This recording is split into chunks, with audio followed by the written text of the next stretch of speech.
Hi everybody, it's Chris from the future here. Just a quick note to say that today's episode experienced a slight technical glitch during the quiz section of today's show. It wasn't something that I was aware of during recording. Unfortunately, it's not something that I can get rid of either during the editing process. I will of course fix this for next week, but unfortunately you are going to have to bear with us during this episode. It will be blatantly obvious which part of the quiz it is that experienced the echo and the glitch. I'm hoping it doesn't spoil the episode for you all and you still enjoy it. So thanks again for all your support, and I will now hand you back to Chris from the past.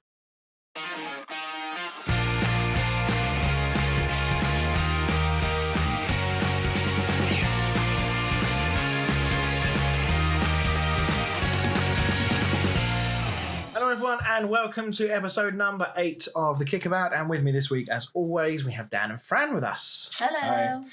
So another crazy week of Premier League football. Another goal fest, but we have got our first 0-0 draw. So tonight, usually on a Monday night we don't cover any games or any of the Monday night games. Tonight will be no exception, but we'll at least mention the fact that Burnley and West Brom played out the first goalless draw of the campaign. Imagine paying £15 to watch that. Was that one of the box office games? So. Oh man. Oh, that's not good. Right, so usual format tonight. We've got lots of Premier League stuff to talk about. We were going to talk a little bit in more detail about Project Big Picture as a sort of follow-up from last week. But frankly, there's so much else to talk about that we will mention it in passing as an update, but we're not going to go into it in any great detail this week. If anything more comes up in the coming weeks, then maybe we'll pick it up again. But right, let's get on to the stat man. Cool. I feel like you need a jingle. Yeah, I know. Yeah, so I'll sort Fran's got a jingle. I don't have a jingle. Okay, well, I'm keep talking to me like that, mate. You won't. So Arsenal are winless in their last 29 Premier League away games against Big Six opponents. They've drawn 10 and lost 19 since a 2-0 win against which club? I'm assuming, okay, Big Six, so that's got to Big be Six. City, Chelsea. 1 in 6 chance. Okay. Right. Okay. Well, we'll get the answer to that later on, as always.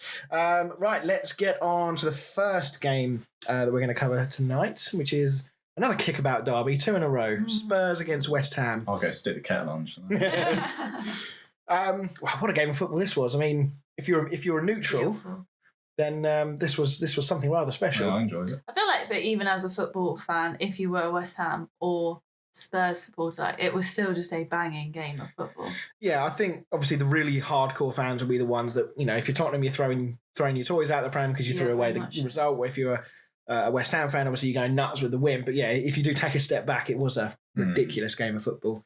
No team has ever been 3-0 down in the 80th minute and come back and got a point. As you mentioned in the WhatsApp group, you can spin that one of two ways. In that if you're 3-0 down in 80th minute, that probably means you haven't played very well.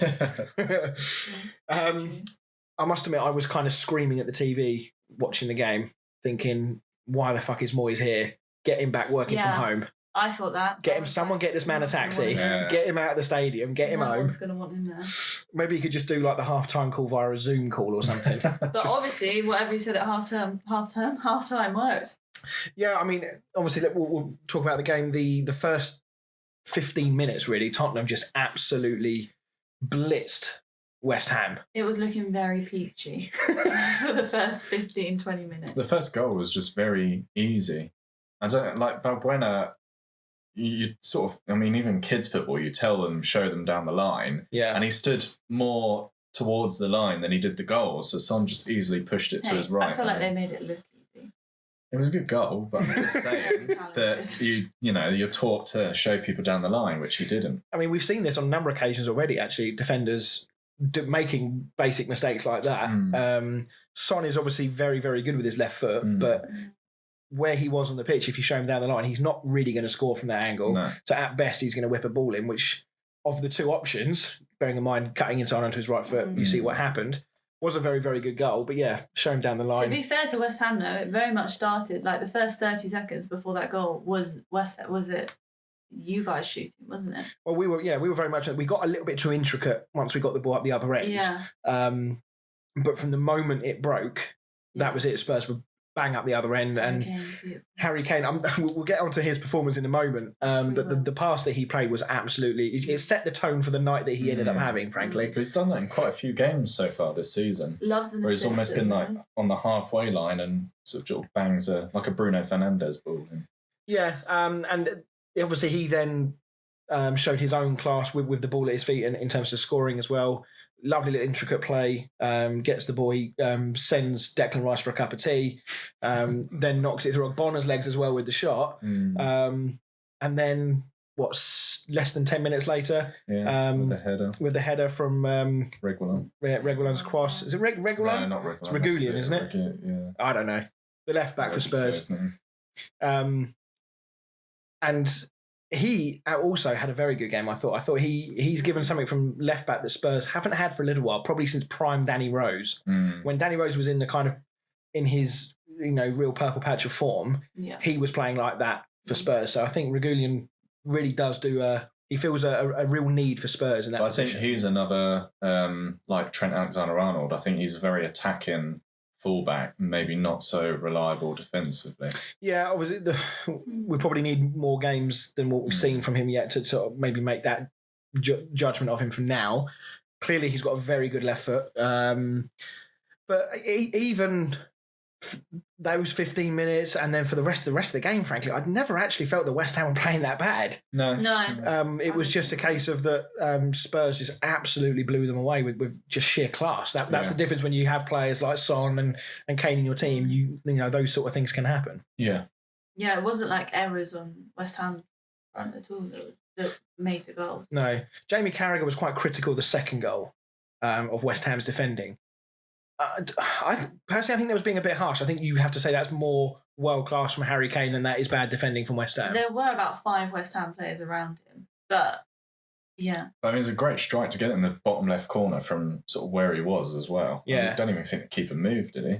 Came so quick. He wouldn't have seen it really. No. He would have seen it very, very late. I mean, obviously on Harry Kane's performance across the entire 90 minutes, he was amazing. If you right at the very end of the first half, he made that goal-saving challenge from Kufal, which was almost the last kick of the first half. Does he actually have a position for Spurs, or is he like one of those kids in an under-10 game where you just sort of like let him run loose because he's the best player on the pitch and just let him go wherever he wants? Well, I think I was saying before, like for England, he kept dropping almost into like a centre midfield role, and then our team was sort of attacking. He was still back on the halfway line when you wanted him in the box. So, I mean, it depends, I guess, who he's playing with, whether it works or not. If he's got someone like Son that he knows will be last man in behind, then it works perfectly. Interesting with Gareth Bale coming into the mix as well. Where they play. Yeah. I mean, again, despite the what happened in the second half, which we'll get to in a second, we mentioned last week about Mourinho's team's stereotypically quite defensive team playing on the counter. This is... I don't know how many games now that we've seen where Spurs have come out quite attacking. Are we seeing signs of Mourinho finally changing his philosophy a little bit? Maybe he's realised that he's got amazing attacking. Yeah, I think. I mean, he has got a very attacking team, hasn't he? Pochettino bought quite an attacking team. And now he's added Gareth Bale to it. Yeah, it's a good signing. I don't think you can play too defensive with the players that he's got, really. Yeah. I want to also, obviously, on Mourinho, He's had his history with individual players, Luke Shaw being the obvious one, and how that relationship soured. Paul Pogba's another one. And Ndombele for Spurs has endured a difficult start to his Spurs career, shall we say. The story that always makes me laugh about Mourinho was when apparently he rocked up at Ndombele's house, knocked on his door and said, right, we're going to the park to have a session. This was during lockdown, I believe. Yeah. He got a bit of flack for that, for the very fact that we should have been in lockdown and not mixing. But I don't know whether that's the case of Mourinho just being Mourinho, or whether he was genuinely thinking, right, there's a player here underneath, but I need to get the best out of him. And actually, yesterday and in the last couple of games, he's just starting to look like a player, isn't he? The way he gets on the ball, the way he manipulates the ball and creates space for himself. And I think the confidence is flowing. There was one bit where he was on the byline. I think it was in the second half, I believe. He went to cross it, but did one of those really overemphasized fake crosses. Yeah. And then just passed the ball 5 yards to his right. And that was very much a player in confidence for me. Sometimes it just different players sort of adapt differently to the Premier League. Some come in and just like a oil to a pan. Yeah. And then some get quoted as flops, but I think some just need like a couple of years to sort of adapt to the Premier League, because it is very different to playing in like the French league or the Italian league. Yeah. Yeah, I think, maybe, as you're rightly saying, maybe Ndombele just needed a little bit more time to settle in, a couple of gym sessions at the park with Mourinho. Yeah. Who doesn't need that? Yeah. So, and then second half kicked off. Fornals had a great chance at the start of the second half to equalise. But he's offside, that one. I think he was offside, wasn't he? Yeah, so he wouldn't have counted anyway. Yeah. But it looked like it came at him very quickly, and I think he was caught by surprise and he just didn't jump. Probably glad it was offside. Yeah. Kane hits the post. Yeah, that would have been such a nice goal. Beautiful. It would have been a lovely goal. It's crazy to say it now, to say that the fourth goal would have killed it off, because even at 3-0, I know West Ham were playing well, but we weren't really troubling Lloris that much. No. We were working hard, we were moving the ball well, but we didn't really create. I mean, I'm trying to whack my brains to think of a save of note that Lloris made up until the point where we got our first goal. Yeah. But obviously we kept going. The belief was always there, so I have to give credit to the West Ham players for that. We got the first goal, another set piece, conceded goal from Spurs, which is unusual for a Mourinho side. Do you think they'd be very... Because he's gone with attacking. He is. He's forgetting his roots. No one around him, and there was, even when the goal went in, there was no reaction. Like, everyone just sort of stood there. No one. The West Ham players. Yeah, really seemed to believe. I still don't think anyone thought that they were going to draw or win. No, it was just like, it was just so quiet. Even I think the guy that does the crowd noises had gone to sleep. It was about 10 minutes later he did the cheering. But I don't think it really hit home until the very big mistake for the second goal. Sanchez. Yeah, I don't think it really kicked in the first goal that, West Ham could actually do something here. It wasn't until the second goal where everyone was like, oh my God. Yeah, I mean, there's been a lot of memes going around that Bale came on at 3-0, and obviously the game, it was meant to be his big return. He had a moment. Actually, let's talk about the second goal first. So Yarmolenko plays that nice ball. I kind of feel for Sanchez a little bit, because he subs in for West Ham for a minute. Because Kufau plays that ball. It's a fantastic finish. Another attacking player that's obviously playing in the wrong position, but it's one of those ones as a defender that you have to go for. Instinctually, you want to get something on it. And he just can't sort his feet out quick enough to do anything other than what he ended up doing. Unfortunately. But even then, I think we had like 4 minutes left. I think it was the 86th minute at that point. Even then, I'm thinking, oh, hello, probably not though.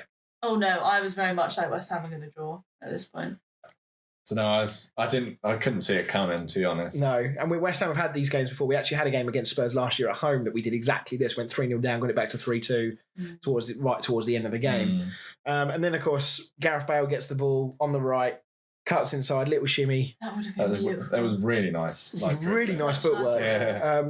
I'm not entirely sure what he was trying with the finish, though. I don't know whether he scuffed it or whether he was deliberately trying to go for that near post. Yeah. Sure. But obviously, that would have definitely killed the game off at that point, and that would have been the return, the second debut that he would have dreamt of. But he does look very good. That's the main thing. His actual play, footwork wise, he does look good. I mean, I don't know when he last played like regular football, to be honest. He's been on the bench for Madrid for I think it will take him about a year or two now. Mourinho will start him? I think eventually, but I think it's still like he didn't look that match fit. No, he's a long way away from match fitness. I think he'll probably start in like cup games and Europa League games. Yeah, the Europa League and stuff. But he has showed that flash of brilliance that we know he's got in his locker. So if he can get some match sharpness, then that can only be a positive thing for Spurs. But we have to talk about this third goal. Obviously, stunning. Aurier gives away a cheap free kick on the left on Snodgrass. It's a wonderful crossing initially from Creswell. Well defended. I think it was Harry Kane again, actually, that got the head away.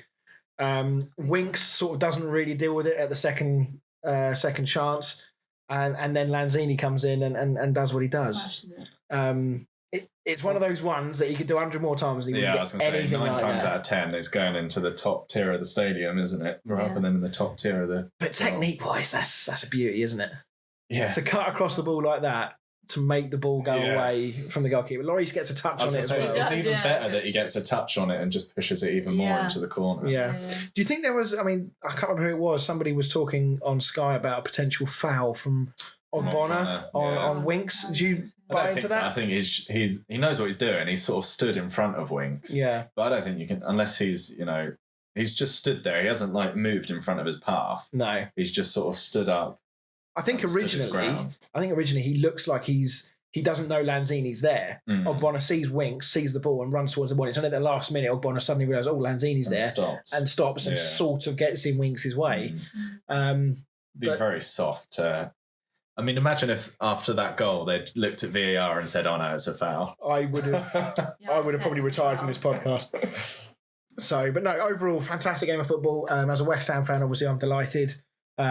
Should Spurs fans be a bit concerned because this isn't the first time they've let leads slip and conceded goals from set pieces, or is this just a little bit of a stumbling block? Yeah, I think it's just a stumbling block. I think apart from the last 10 minutes, you'd look at the game and you'd probably be very happy as a Spurs fan. Spurs were, West Ham played really well. They moved the ball well. They were high energy, intense, but Spurs had that game under control.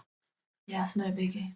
And I'm sure Mourinho went in at full time. I saw. I can't remember who it was. Was it on the fantasy WhatsApp group where somebody said, "I wish they're still doing the Tottenham documentary because Mourinho will be going through them right now."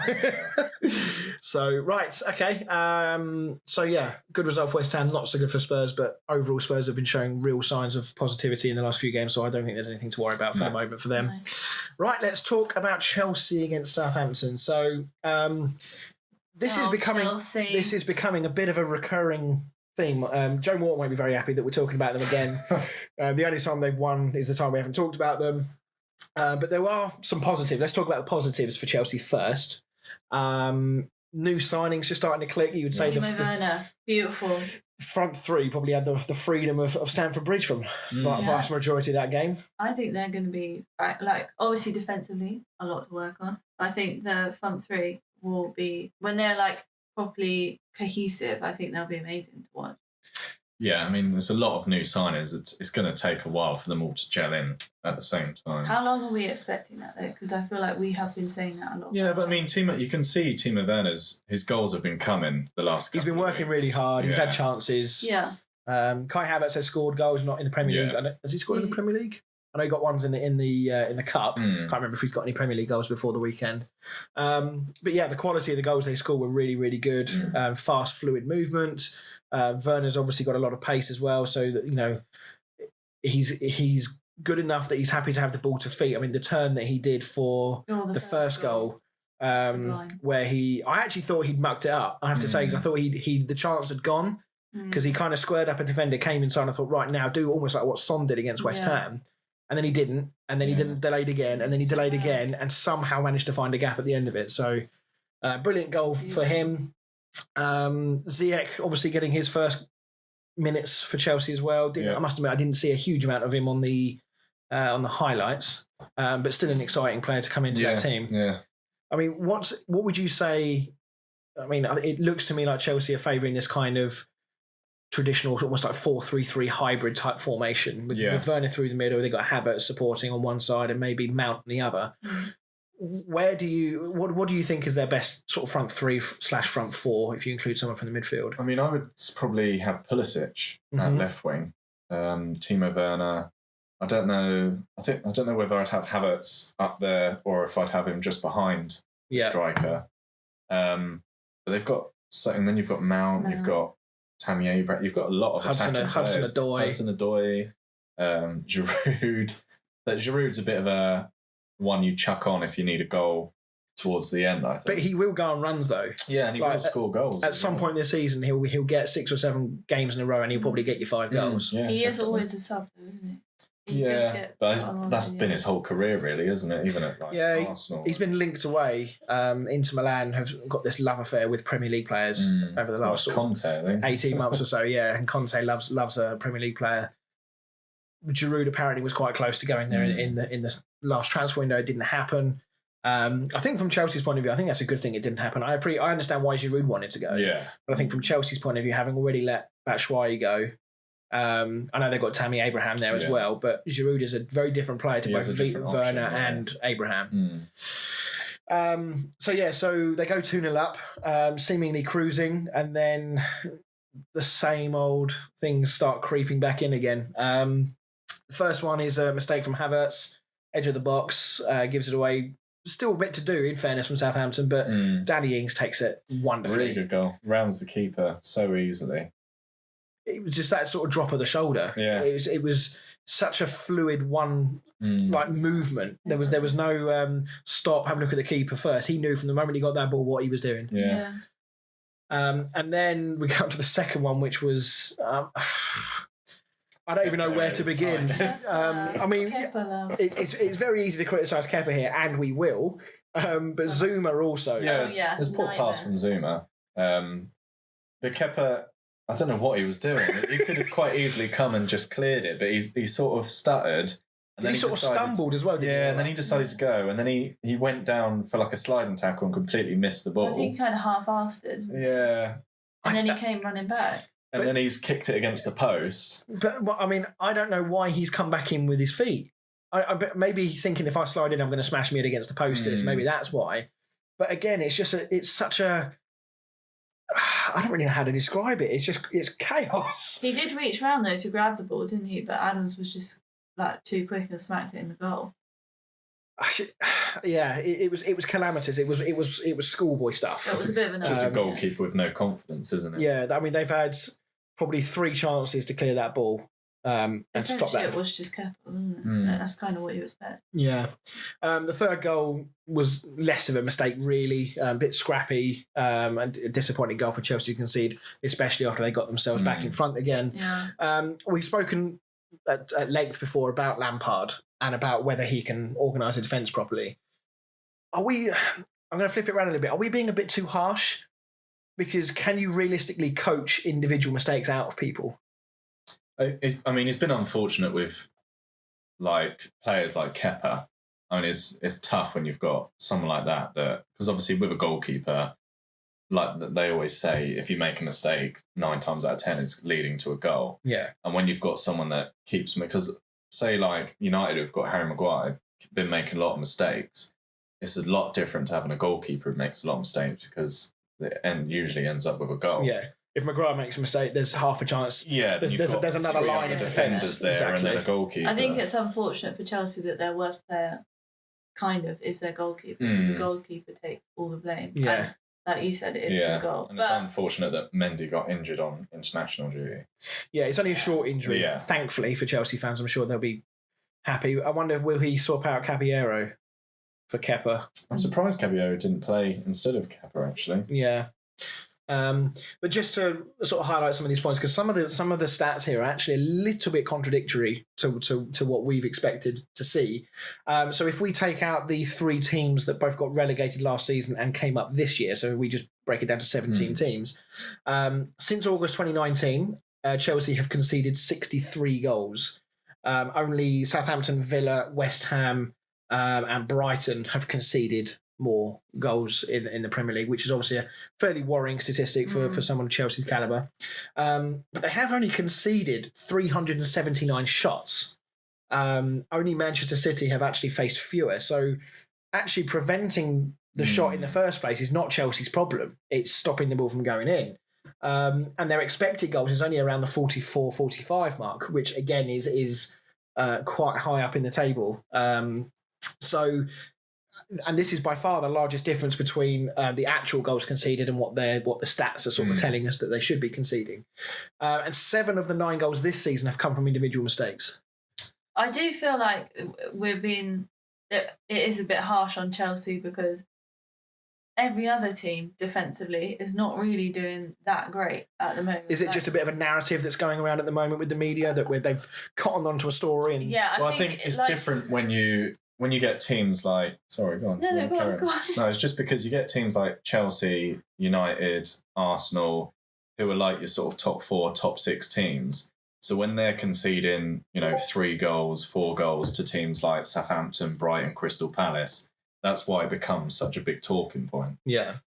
Go on, what are you but saying? I think also it's more so because Chelsea, it is the goalkeeper that they're struggling with, and so more goals potentially are going in for them than it is like if Harry Maguire, like you said, has a bad game. There's usually De Gea to back him up. Same for like Liverpool and Spurs and everyone like that. But I think it is a bit harsh on Chelsea because none of the other top six defensively are amazing at the moment either. Well, I mean, it wasn't so long ago we were looking at Villa 7, Liverpool 2. So, well, yeah, exactly. But I wonder how many. I haven't got the stat here, but I wonder how many of those 7 mistakes have been Kepa's. But I guess the point I'm trying to make here is that if you take those individual errors out, in theory, that makes them probably have one of the meanest defences, if not the meanest defence in the Premier League, if you cut those individual errors out.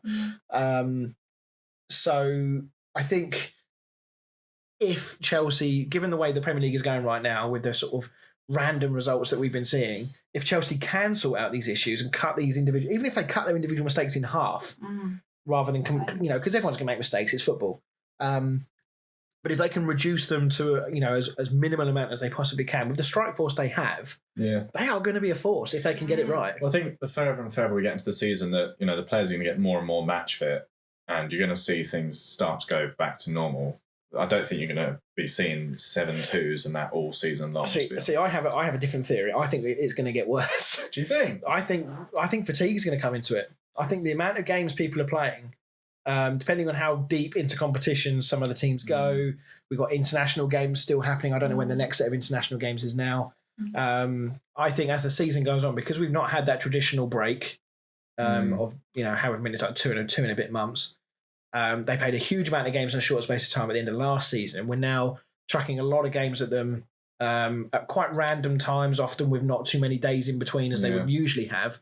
I can see a situation where a little bit later on in the season, teams start to get quite tired. And actually we do, maybe we'll have like a bit of both. Maybe we'll have a time where it kind of plateaus out as they do get more match fit, and then they'll start getting tired, and then we'll be back to back here again. Hope so. Well, give us plenty to talk about. As we've mentioned, Mendy's only out for a couple of games. Do we think that Mendy is a stopgap measure? That was one question I think I saw floated around. Do we think that he's been bought in for a fairly nominal fee of 20 million? Do we think that Lampard is still targeting Kepa as being his number one keeper, but this is a strategy, a fairly low-cost strategy to get him out of the way, get him out of the limelight, maybe even send him out on loan, but bring him back as a number one in the future? Yeah, I mean, I know goalkeepers can go on, obviously, a lot later in their careers than other players, but he is sort of coming towards his 30s, Mendy. And Kepa, he's 24, 25, and he costs them 75 million. And at the moment, I don't think they're going to get anywhere near 75 million. So. Well, that's why one of the reasons why I think that maybe they are trying to do something to get him playing again. So that maybe they can offload him. I think they should have loaned him out, to be honest. Just get him playing football again, get his confidence back up.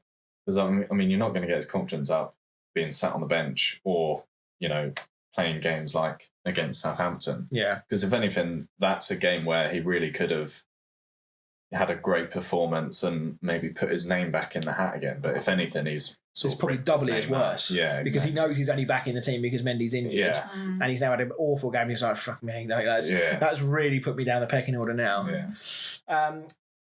So as far as Southampton go, obviously they never gave up, a bit like West Ham in their game. They just kept going and going and going, took their chances when they got them. Has Danny Ings got one more kind of big move in him? Do you know what he is? He's 28. 28 years old. Yeah, why not? He's been scoring. He obviously got his big move up to Liverpool, but injuries really stopped him from ever having the chance of success there. I think if he keeps going the way he is, then why not? I think it depends on how long left he's got on his contract. Because if he's got 3 or 4 years, Southampton are going to want sort of 60, 70 million, I would have thought. Yeah. Whereas if he's got a year, maybe 2 years, I could see a team coming in 30, 40 million for him.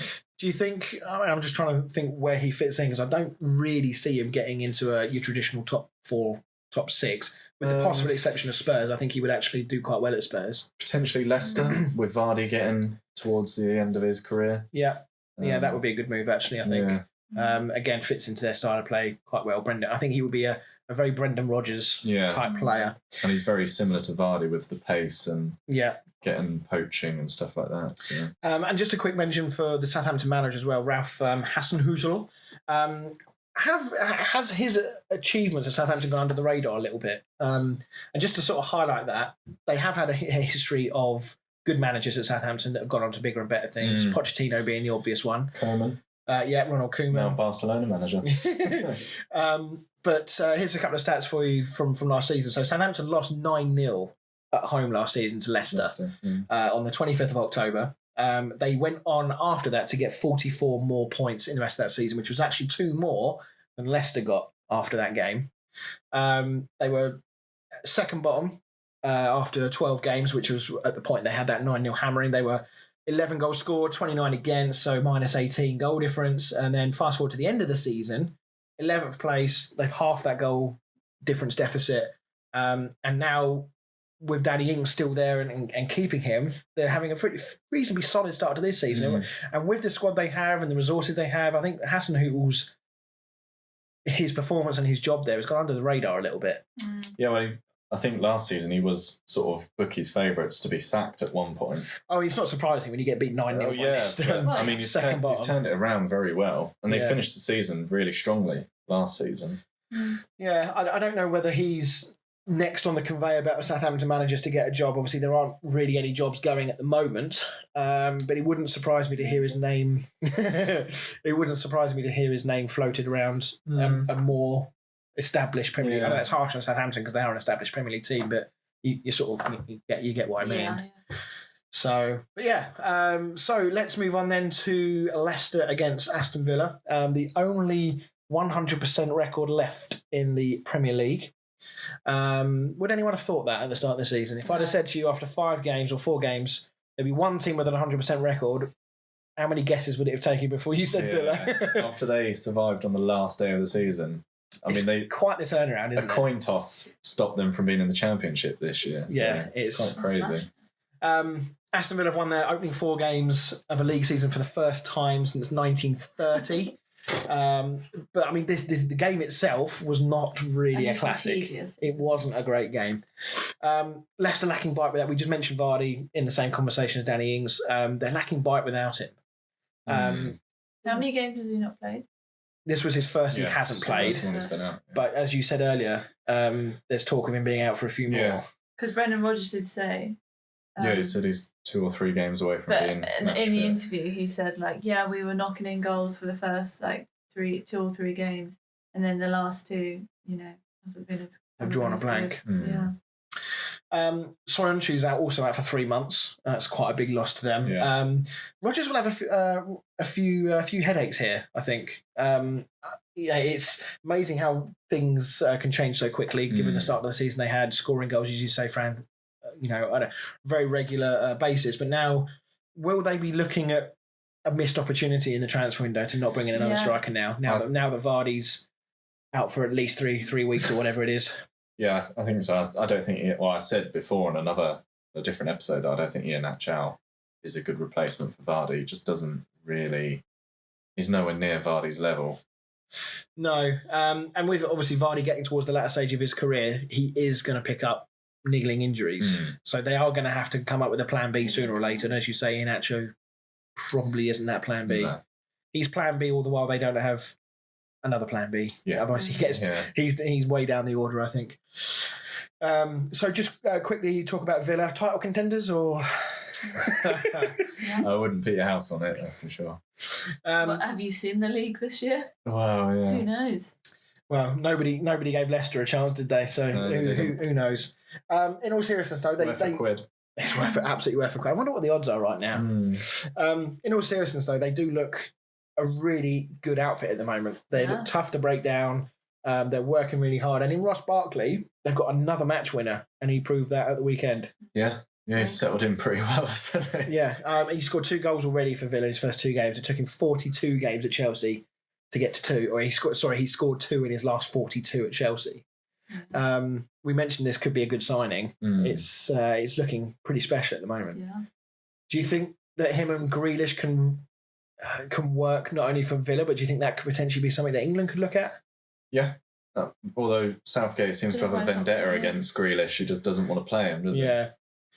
I don't really understand that. I don't understand why a player who's playing as well as he is, who played as well as he did against Wales, doesn't really get another look in. It says to me that Southgate has already picked his side that he wants to start with at the next summer's Euros. I'm really not enjoying the 5-3-2. It's too negative for me. Well, a little bit like a lot of the Premier League right now. We have better attacking players than we do defenders. So I don't see why we're putting all that emphasis on the defensive side of the game when clearly we're not as good at it. The fact that we're having to play a right back at centre back and a right back at left back just to make a team. Yeah. And yet he's playing as defensive as you can get. It just doesn't really make any sense to me. And we've got all these wingers and attacking midfielders and strikers, and he's just not playing any of them. No, it's very odd. Right, before we go to the break, we did mention about Project Big Picture. We obviously talked about it at great length last week. We're not going to go into it in any great detail this week, but it is worth saying that it has effectively been thrown out, which I think is a good thing. League One and League Two clubs were supposedly very much for it, which is hardly surprising given that they were going to get a lot of money from it, which is perfectly fine because we know that they're in a pretty dire financial situation, a lot of them. But it's worth saying that there are some elements of that deal that are looking to be retained in a different vision for football, led by none other than Mr. Gary Neville. Did you see the interview? I don't know if you saw it. So basically he gave an interview on Sky Sports and he was pretty brutal in some cases about the FA and the Premier League, and basically saying that football cannot be trusted to govern itself anymore. There needs to be an independent regulatory body to come in and basically run things. And I don't know whether he is putting himself forward to be that person, but he's leading this kind of independent group of people to try and get involved in some way. I don't know if he'd be able to, because he's part owner of Salford. I don't know if he'd be able to be involved in that as well, would he? Depends if it's Premier League only. Maybe there'd be a clause that if Salford ever get to the Premier League, maybe he'd have to step down or something. Yeah. But, I know what you mean.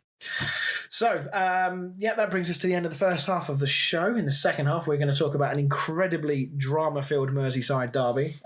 Points on the board as well for Sheffield United and Fulham, and then it's time for a football with Fran again.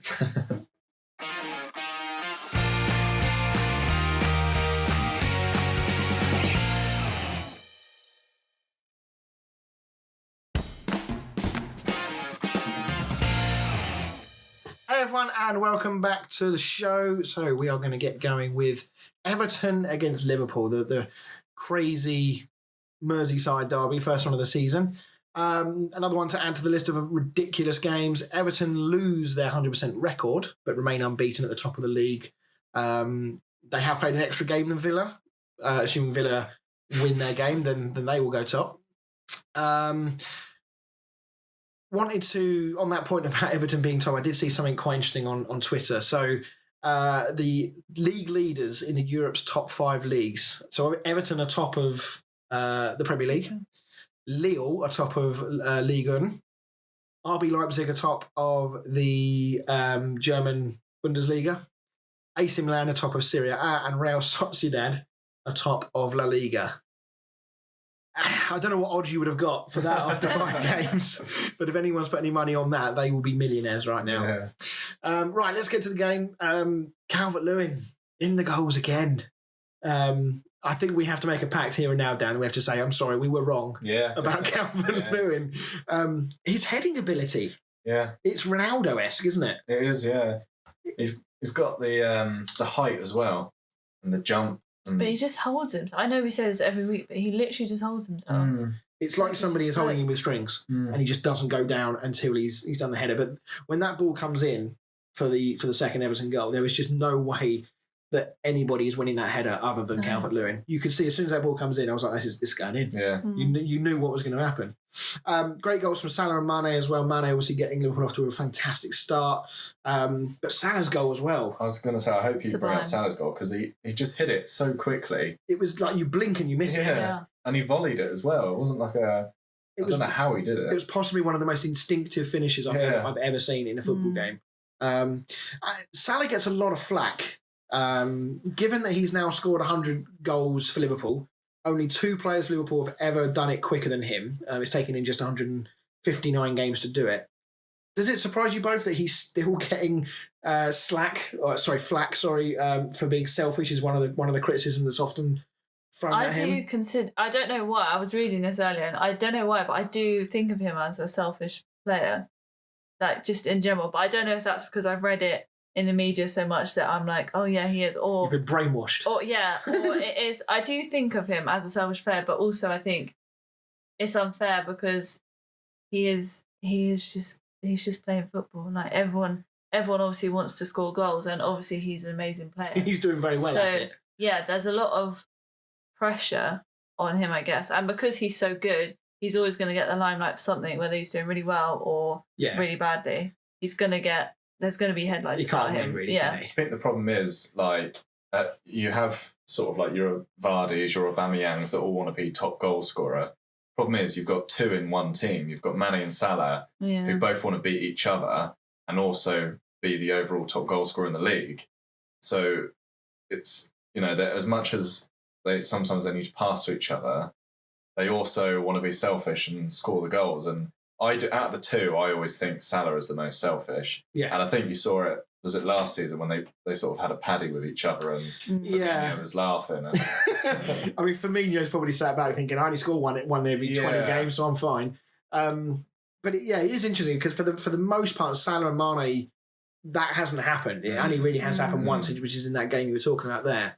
But I guess if you're a selfish player, you need to be good with it. Yeah. There are plenty of other strikers out there that you could quite easily call selfish, but you would never actually, for example, let's talk about, I don't know, Messi. The amount of goals that man scores, when you describe Lionel Messi, do you ever think selfish? No. But there has to be an aura. I mean, I know he's not selfish because he often plays the simple pass and puts it on a plate for Suarez or whoever in the past. But to get those sorts of numbers, you have to be selfish. Yeah, it's not a bad thing. I think sometimes a lot of the time you want your sort of strikers to be selfish. You don't want them going one-on-one and then, making a pass instead of shooting because it just shows low confidence. Yeah. Whereas those two are not low on confidence at all. No, they're not. They both want to score as many goals as possible, so you can't really blame them for being selfish. No. Right. We need to get on to the drama that happened in this game, of which there is quite a lot to talk about. Firstly, we're going to talk about Jordan Pickford, another goalkeeper who has had plenty of attention on this show already. In this game, we saw the best and the worst of him. He made some absolutely world-class saves. I think he should save, though, the third goal. I know it obviously gets ruled out, but I think he should save that anyway. Yeah. He's just so inconsistent, isn't he? As a player, I think, especially in this game. Like, he had a mare, but he also made some, as you said, world-class saves. He's just very erratic. Like, he does the hard stuff really well, and then the simple stuff, he just sort of seems to panic. Just slips by him, yeah. I can't remember if we've made this point on the show before, but I see him so much as Joe Hart. And I think back to, there was a video that was doing the rounds, excuse me, when he was playing for England, I think, where the ball, I assume England must have been losing or chasing the game. The ball goes out behind the goal and he runs over and he is basically verbally abusing a ball boy to hurry up and give him a ball because he's so passionate. He wants to get going again. And that's when we lose to Iceland, I think. Oh, was it? Okay. So, and I see that sort of quality from Pickford. Like, he was making saves in this game. And again, they were absolutely well. There was two saves in particular that were absolutely world class. And as soon as he saves it, he gets up.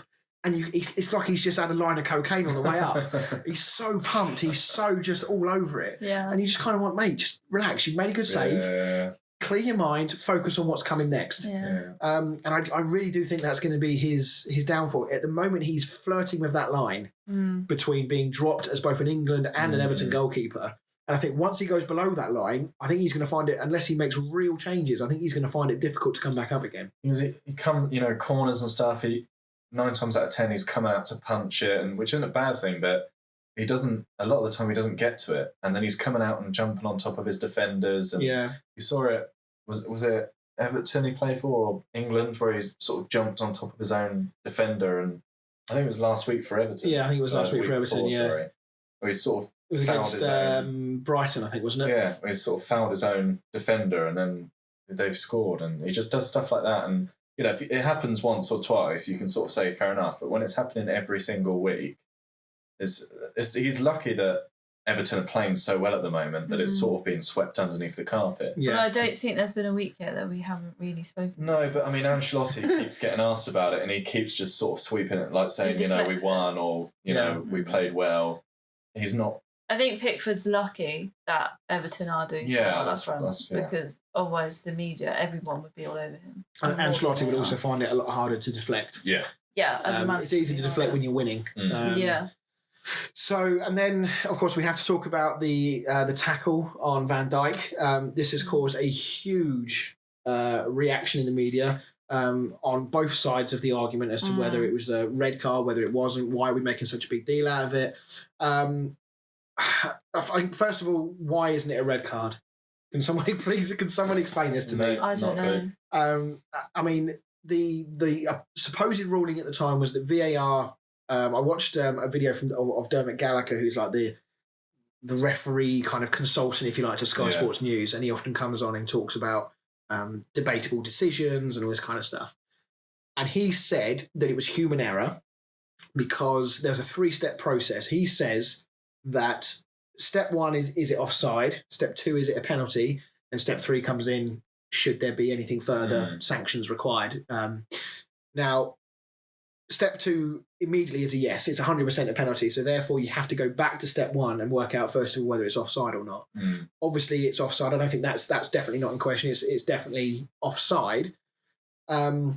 But VAR at the time said it looked at the incident and decided that it wasn't worthy of a red card. Yeah. Now today, after Liverpool have supposedly asked the PGMOL, I think it is PGMOL, the rule makers basically, why is this not a red card?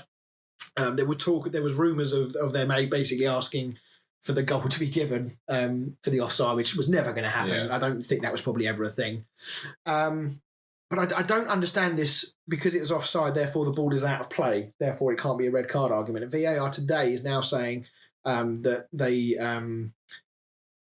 did review it. Sorry, they didn't review it at the time, or whichever way around it is. But effectively, they're contradicting themselves. Yeah. So if I was to tackle you so let's say we're playing on a Saturday, referee blows for a free kick, you're just about to take it, everyone's in the box, and I lay somebody out. Is that a red card? Oh, it seems so. Some of the referees we have, I would. This is true. But it's the same thing, isn't it? I mean, I don't understand what the difference has to be. I mean, if you don't give a penalty for it because the ball's not in play, fine. But surely the red card can still be given if the ball is not in play. Yeah, I think if he'd rolled around screaming a bit more, he did take it like a champ, didn't he? Yeah, I think if he'd have done a Neymar and rolled halfway up the pitch, I think they would have looked into it a bit more and he probably would have got the red. But because he was just sort of sat there, like you say, taking it like a man, really, I don't think they looked into it that much. No, I mean I actually had not really an argument, but I had a conversation with a guy on Facebook today about it, and his argument is that it wasn't violent conduct, it wasn't an over the top injury. We've seen other tackles like this in the past. He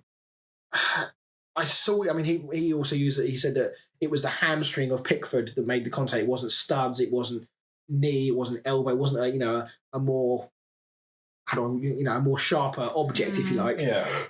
But the speed that he came in, it's not like he's gone in like a normal slide. He's scissor kicked. It was still wet. And it was knee high. I was going to say, and it was like above his knee. So you can't say that he's gone in looking for the ball because you even if the ball's in the air, you don't do a sliding tackle while the ball's in the air. No. So I don't see. And he went in like that. He didn't go in thinking, "Oh, it's just going to be my hamstring that's going to touch him." No, he went in that. I don't know any player that goes. If the ball is sort of waist height or even knee high, I don't know any player that thinks, "Oh, I'll get away with doing a sliding tackle here." I mean, you do see keepers using a similar technique to what Jordan Pickford has done when they come out. They try and make themselves as big as humanly possible, but usually they do it 2 yards away from the player. Yeah. They don't do it on the player. And every time I looked at it, it made me wince, I have to say. I mean, if you look at Van Dijk's face, his leg is planted. He doesn't see Pickford coming until it's way too late. And you just see the look of, holy shit, he's going to break my leg in half. And we now know that he's had surgery or he's about to have surgery. no official time frame on when he's coming back, but most people are saying it's going to be the vast majority of the season. Yeah, which is going to massively damage Liverpool. This is huge. Pickford's definitely done a favour to every other team. It might even, he might even miss the Euros now. He's not going to be playing any more of the season. Yeah. And in terms of the retrospective action... I was going to say, it's done everyone a favour. In terms of the retrospective action as well, the FA have also said that they're not going to do anything because the referee and the VAR saw the incident and have decided that it wasn't a red card. How do you look at that challenge and decide it? As a professional referee who's doing the game, Michael Oliver had a good view of it. He was looking directly at it. There was no one in his way. They're idiots. How do you not see that as a red card? Well, I think the afterwards where they've said they're not going to take any further action, I think that's only because they don't want to undermine the referee. Yeah. Because that would make him look like an absolute twat. But I think in this case, is this not worse? I mean, this isn't a 50-50 call. He should have got it right in the first place, to be honest. I don't know how anyone can look at that. But it's just always weird when afterwards, you have all the pundits, all the referees that are now working for Sky or whatever, every single person saying it's a red card, and then the one person that has to make the decision is the only person that doesn't think it's a red card. Yeah. And I know there's been lots of talk on social media about retrospective action and how it, why we're making such a big deal of it. It's done, move on. But my argument is that in today's world, we're living in a football world where VAR is changing on the field decisions now. We've seen yellow cards upgraded to red. We've seen red cards downgraded to yellow. We've seen offsides given. We've seen goals disallowed for handballs that weren't handballs. If we're changing the game whilst it's happening that much, why can't we make a decision after the event to punish somebody for doing something like this? And I don't believe for 1 minute that Pickford meant to hurt Van Dijk. It was a typical Pickford rush of blood moment, but it doesn't excuse what happened. I think the thing that makes it even worse is the fact that he is going to be out pretty much for the rest of the season now.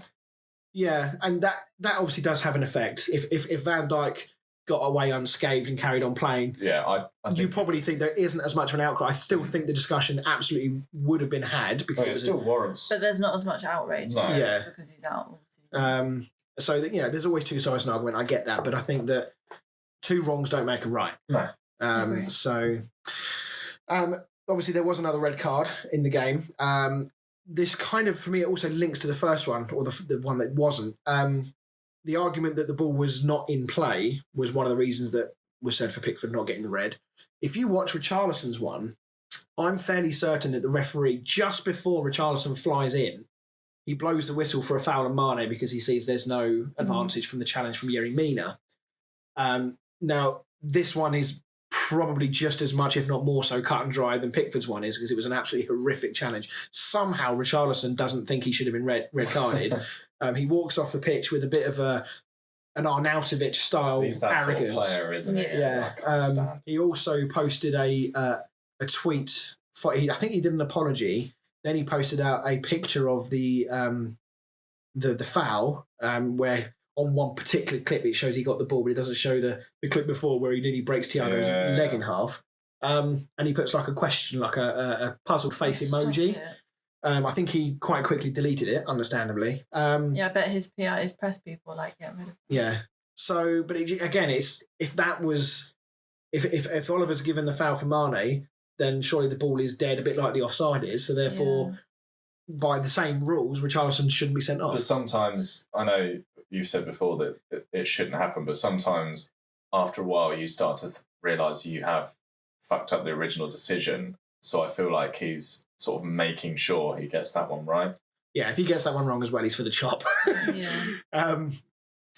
yeah, I mean, talking of Thiago, he was his first start, so we finished talking about the controversial topics. Let's talk about Thiago. What a game he had. First game, first full start. Looks a player. And don't think, from what I've heard, that he's got any serious injury from that challenge. I think he did go to hospital, but I've not heard anything, so we assume no news is good news. I would say after that performance, he's probably the first name on the team sheet in that midfield of Liverpool. 20 million is looking quite cheap now for Thiago. Isn't it just? Do we think that Liverpool, obviously we've touched on it, do we think that Liverpool are really going to struggle now without Van Dijk? I was saying to Fran, I think it will have a massive impact on their season. One, because he's obviously the best centre-back in the world. Two, he's a leader. and he's that voice at the back. You know, I don't think with Jean Matip and Joe Gomez there's going to be as much fear about going at Liverpool as there was with Van Dijk being there. Yeah, Danny Murphy actually said on Match Day 2, he said that he thought Van Dijk was the best defender of all time. I'm not sure. A little bit far. I'm not sure I subscribe to that. Strong. I think Paolo Maldini and Cannavaro and a few others might have something to say about that. And Phil Jones.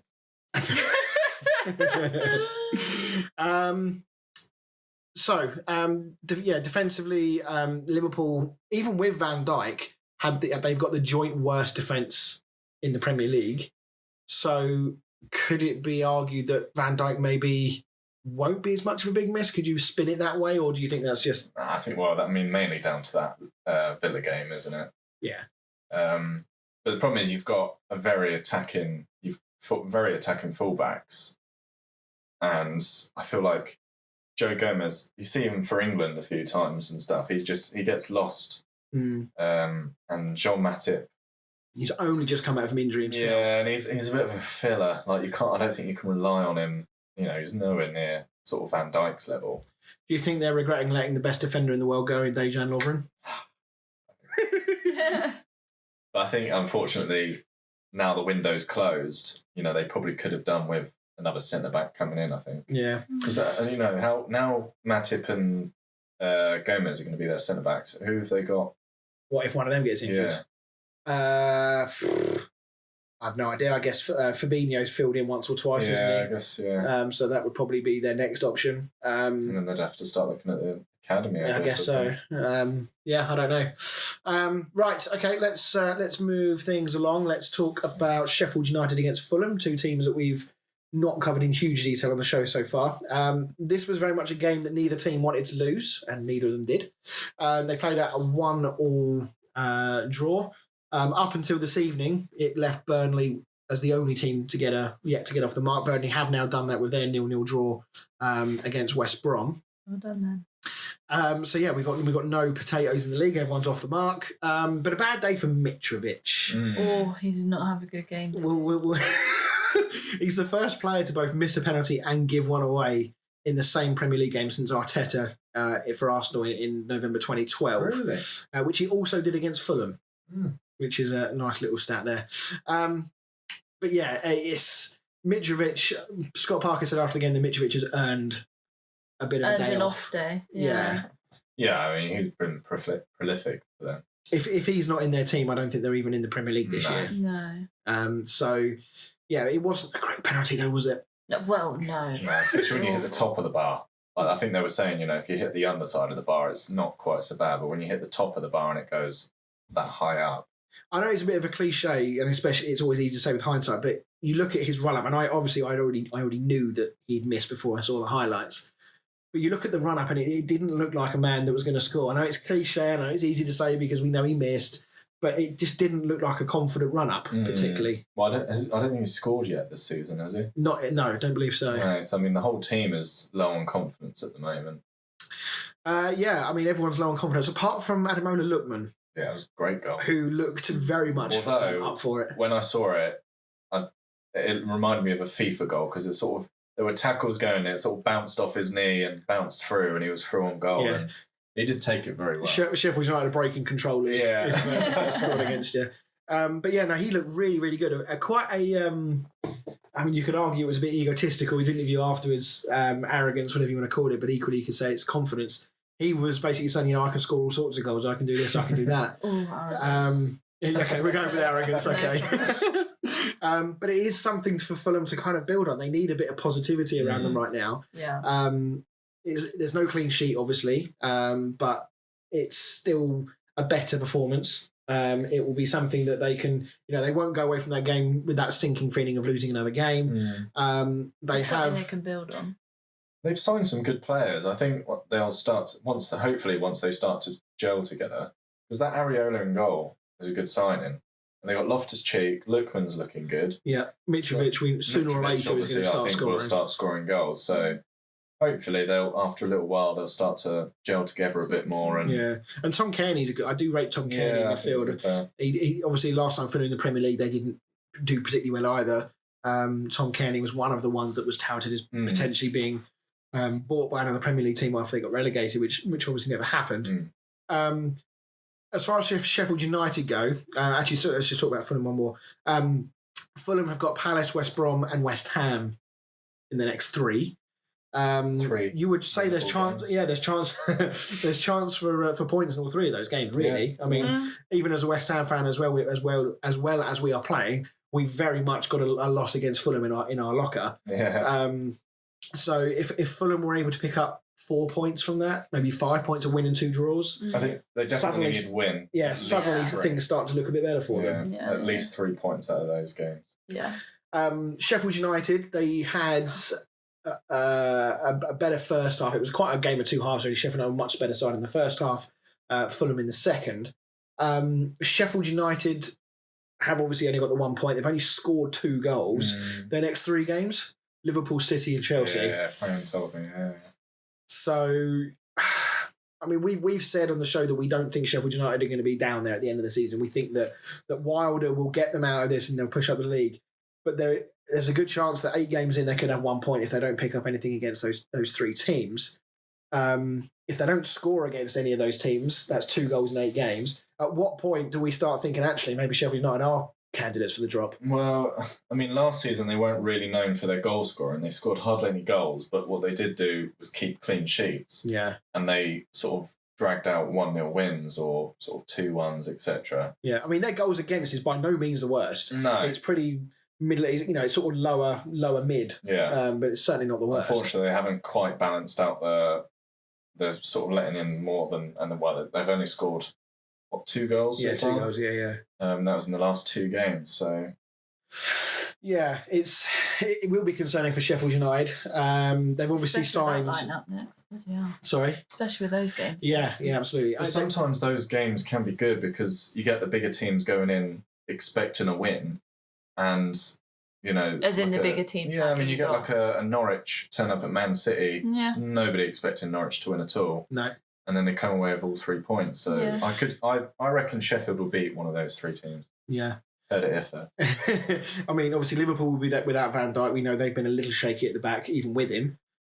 City, you don't know what you're going to get one from the next. Hopefully they beat Chelsea. Chelsea will probably... Chelsea almost certainly will score goals, but will they keep a clean sheet? That's the question.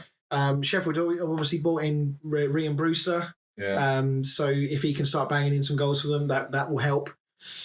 But Burnley's upcoming games are not good either. So I think over the next 3 to 5 games, obviously West Brom very much included in this as well, we might just start to see a bit of a divide between the bottom 4 and bottom 5 teams and the teams above, and might just start to get a picture of what the bottom of the league might look like come the end of the season. Right, let's move on then to Newcastle against Manchester United. What a game. Didn't start well, did it? He literally walked in, he was like, 1-0. Should De Gea save this own goal from Luke Shaw? Nobody said anything about this, but I looked at it and was like, it was deflected from a long way out, and it didn't look that far away from De Gea. I said to Fran when I saw it, I thought it's quite far out. That is, if it's close up and it sort of deflects and goes in, you're like, fair enough. And he wasn't that far away from his near post. The only thing I can think of is that he's sort of on his wrong foot. He's sort of gone to go one way, and then he's just not moved the other. But it's easy to say when you see it. Should be saving it, but yeah, of course. Starting lineup was obviously quite interesting. I know you sent me a message, and I saw 1 or 2 other people with messages flying around saying that they raised a few eyebrows, to put it politely, towards that starting lineup. What would Donny van der Beek be thinking? They've dropped both of their centre midfielders and still he can't make the starting lineup. It makes me think that maybe he wasn't Solskjaer's signing. Why did they buy him? Well, no, as in like the owners or like Woodward wanted him. Yeah, because Solskjaer potentially didn't. I think they bought him because United. It could be we bought him, or that, but it could also be that we bought him because we didn't want anyone else to have him. So you think Ollie's trying to make a point? Well, I mean, it just seems strange that what was that, the 4th game? I think it was the 4th for United, for everyone else. And especially the way we've been playing, I thought he would have been in the starting 11 by now. Yeah. Especially when Pogba came out, it seems like a like for like to put Van de Beek in. Yeah. I mean, that being said, Man United obviously did have a very good game. Yep. Mata and Fernandes in particular were class, I thought, in the midfield. And also I thought Rashford was very good again. Overall, much more positive from United. But what's your kind of overall view on this game and the bigger picture here? Yeah, I mean, it's starting to get there. I think Bruno's starting to look back to his best again, especially finding those passes for Rashford. There were rumours this week that he had come out and say that he'd lost faith in Solskjaer. Yeah, I saw that they had a Barney with Solskjaer, although I've just seen that Solskjaer's made Bruno captain for the Champions League game. Is that, please don't leave? Yeah, so wow, yeah. I mean, yeah, it's an improvement, but I don't want to go start dancing around the living room just yet, because I think with that lineup, when I saw that lineup, I thought it was very brave. Like, if we don't win this game, then Solskjaer's going to be left with egg on his face, because to sort of change the lineup that much and put the likes of Mata and Dan James in, I just can't see where the goals are going to come from. It's very interesting. I mean, I don't know how you would perceive that lineup. I mean, is he making a statement to the players that he's dropped? Is this a Mourinho tactic? You know, we haven't got a deep enough squad. This is what I've got to work with. I don't know if it was a statement or if he's thinking more about the Champions League. We need to do well in the Champions League.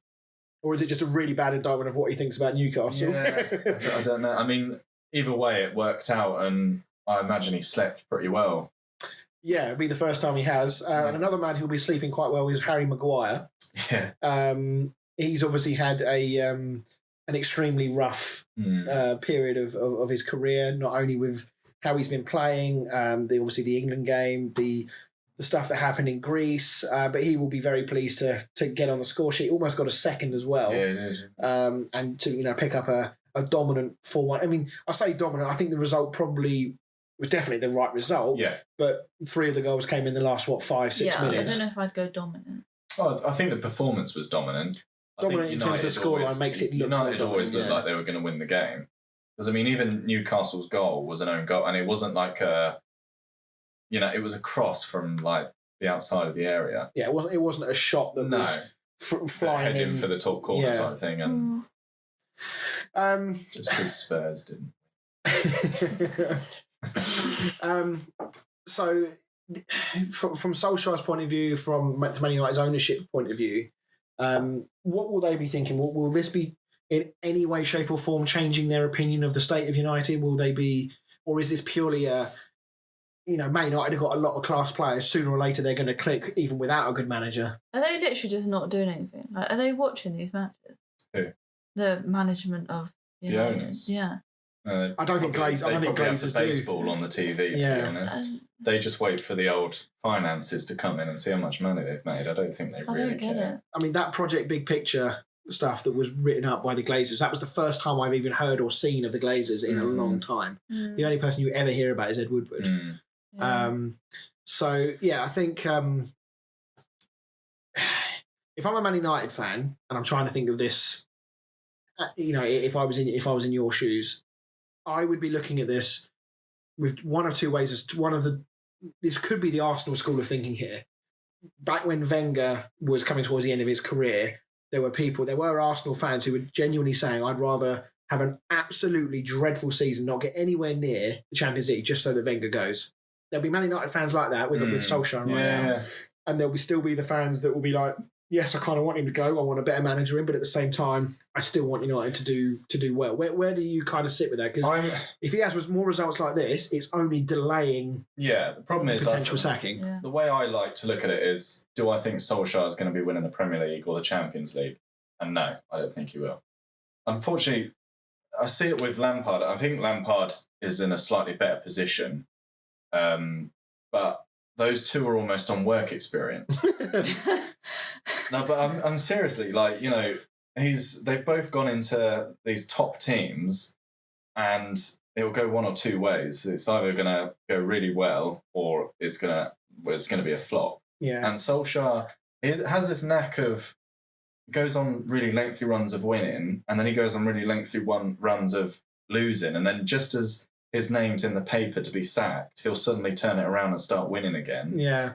And then I start to get excited, and then we start losing to like Palace and Brighton and. But I mean, it's more the manner of the losing now as well, isn't it? It's not like you're losing by the odd goal in a tight game. You know, it's the manner of those losses. It's the performances. It's the attitude or what looks to be the attitude of the players. In particular, Pogba, I know, cops a lot of stick, but I genuinely feel like if you get Pogba out of that team, I think it does solve quite a few problems, because I do genuinely think he's a bit of a poison in that team. Yeah, but for me, it's his tactics. I feel like he has the same tactics for every single game. Like I don't know if you watched the City documentary, but like the amount of effort they put into watching every single team they're going to be playing, and Guardiola gets them all in that sort of amphitheatre, and they go through, you know, who's marking who the sort of dangerous players from the other team. I feel like Solskjaer just sort of plays Football Manager, and then he goes into every game with almost the same I see us play exactly the same way. Doesn't matter who we're playing, we play exactly the same football, and then when we sort of go 1 or 2-0 down, you just see Solskjaer's face like, shit, what do I do now? Yeah, I don't know what to do. And that's why we were so good against the big teams last season, because we play really counter-attacking football. And when you've got like your Man City and Liverpool and whoever else, sort of they come and attack and they leave massive gaps in behind. So we just sort of pump the ball up to like your Rashford, Martial, Greenwood. And that's why we beat City like 3 times last season. We beat Chelsea 3 times last season. Yeah. But then when it came to playing like your Bournemouth, your Newcastle, who don't come out and attack, we didn't have a clue what to do. There's no space behind, so we don't have a clue what to do. Yeah, and I think just talking on Newcastle as well, I think they probably played into your hands a little bit, because they did actually try and come out and play. They were quite expansive at times. I think that allowed the space for United to grow in confidence and get better. I mean, the Fernandes goal that was ruled out for offside, correctly so, that was an incredible goal. The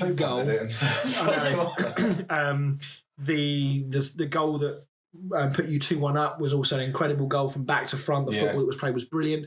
So it's incredibly frustrating when you see United play the sort of football they do, and yet next week we could be having a conversation like we had last week about them. So anyway, let's just quickly talk about Newcastle. They've got Wolves, Everton, and Southampton coming up. Sitting mid-table, 7 points from 5 games. I think they've been looking quite good, especially with will they be content with that? Yeah, I think they'll get some points out of those games.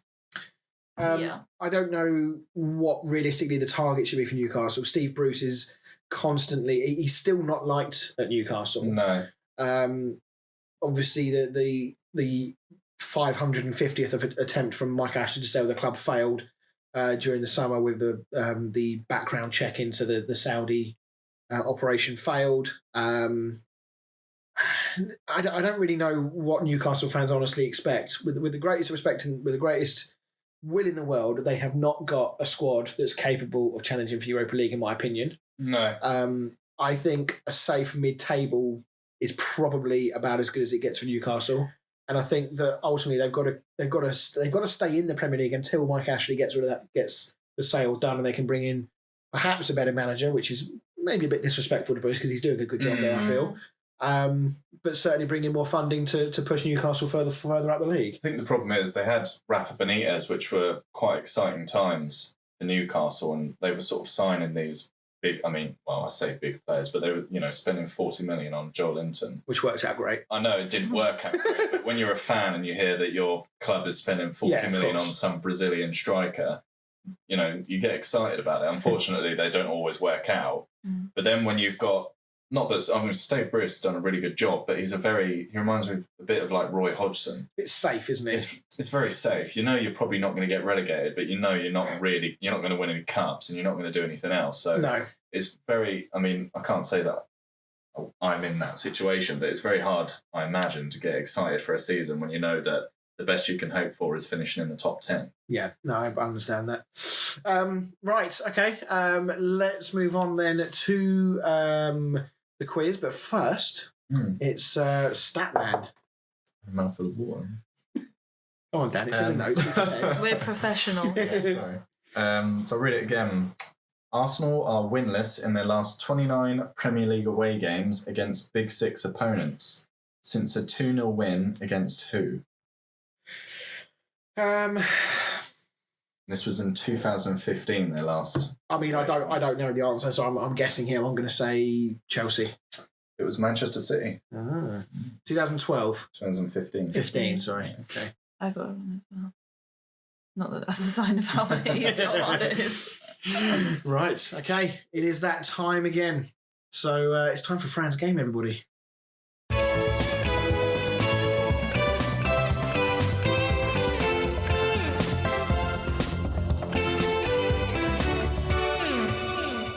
Hello, everybody.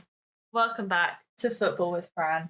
This week, we have some buttons to play with. Woo! So, when you both get the answer right, you'll hear this. Unbelievable, Jeff! It's amazing! And when you get the answer wrong, you'll hear this. I don't know, Jeff, has it? I must have missed that. So, this week, I want you to name players within the top 15. So the top 15 players that have scored 100 or more Premier League goals in all time. Okay. Wow. Okay. So... Who's going first? You went first last week, so Dan, you've got first guess. Wayne Rooney. Yeah. Unbelievable, Jeff! It's amazing! I will go with Alan Shearer. Unbelievable, Jeff! It's amazing! Do you think people are going to get bored of hearing that? Oh, well, let's not be too confident that if they get bored of it, that means you're getting all them all right. Thierry Henry. Unbelievable, Jeff! It's amazing! I think it adds real suspense. It's really hard to stay quiet. Top 20, is it? Top 20. Top 15. Top 15. Top 15. Michael Owen. Unbelievable, Jeff! It's amazing! I'm going to put one out there. It's very risky. Robbie Keane. Yeah. Unbelievable, Jeff! Good shout. He's It's 15. amazing! Oh. Snuck in at the I bottom. said it was risky. What is it at the moment? 3-2 to me. Okay, I will go with Harry Kane. Nice. Unbelievable, Jeff! It's amazing! That's why I made it top 15, so Harry Kane could get in it. 100 odd goals. Didier Drogba. Ooh, that's a not bad shout, that. Oh, technical difficulties. He's not on there, is he? Bollocks. I don't know, Jeff, has it? I must have missed that. Right. 2 more guesses each. Cristiano Ronaldo. I don't know if he was in the Prem long enough to score. He scored so many goals, though, didn't he? Yeah. I don't know, Jeff, has it? Oh. I must have missed that. Teddy Sheringham. It's not a bad shout. There's a lot of frantic scrolling here. Unbelievable, Yes. Jeff! It's amazing! Ruud van Nistelrooy. Good shout. I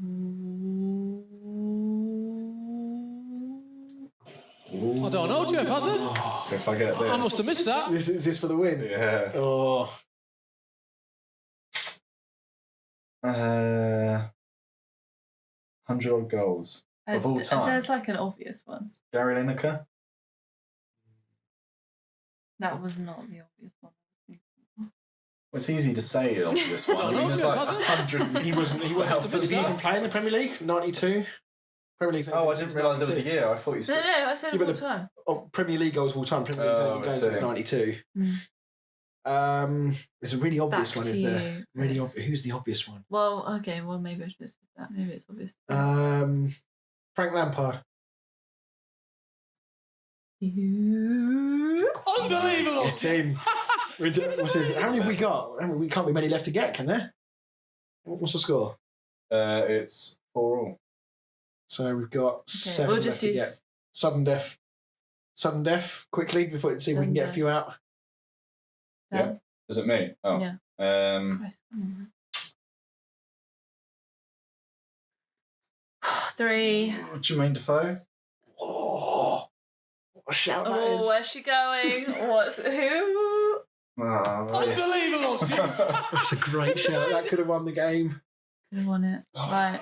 3, 2, 1 3/4.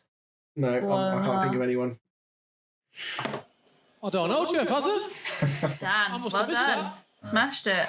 Do you want Close to game. That's so close. That's the closest one so far. That was good. Right, so just to clarify, the top is Alan Shearer, Wayne Rooney, Andy Cole, Ah, yeah, of course. I was thinking Andy Cole. Sergio Aguero. How have we not got Aguero? That's the obvious one that I was like, there's a very obvious one there. Frank Lampard, Thierry Henry, Robbie Crouch. Fowler. Peter Crouch has not scored 100 Premier League goals. Robbie Fowler, Jermaine Defoe, Michael Owen, Les Ferdinand, Les Ferdinand, yeah. Harry Kane, Teddy Sheringham, Robin Van Persie, Jimmy Floyd, Hasselbank, and then Robbie Keane was 15.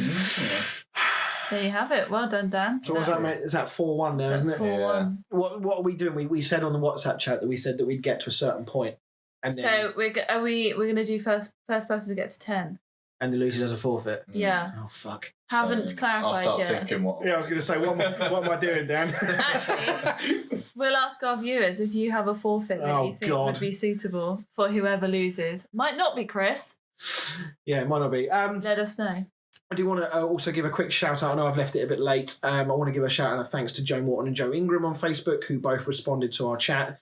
They were sort of on the same. The reason I didn't mention it earlier was because they're kind of on the same page as us with our thinking on the Van Dijk red card. We also asked about the first manager to be sacked as well. The thinking is that I don't actually think there's anyone that you could say is an out-and-out leader right now, and the Joe sort of agrees with that, or both Joes do. So yeah, we are going to try and have a real segment in the show for kind of fans' feedback and all that kind of stuff, but we just kind of need to get to a point where we're getting multiple people interacting with us. So do get in touch with the show. We're obviously on Facebook and Twitter at The Kickabout. We have email address, which is now working, for show@thekickabout.co.uk. And we are soon to have an Instagram page as well, which when I get that set up, I will hand that over to, or put that on social media so you can know what it is. Apart from that, I don't think there's anything else to say. Thank you very much, everybody, for listening, and we will see you all next week. Bye.